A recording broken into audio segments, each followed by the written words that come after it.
చేతును అన్ని వేళలా ఆత్మతో సత్యముతో ఆరాధింతును.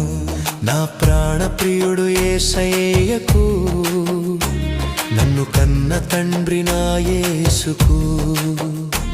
నా ప్రాణ ప్రియుడు యేసయ్యకు, నన్ను కన్న తండ్రి నా యేసుకు. స్తుతిస్తూ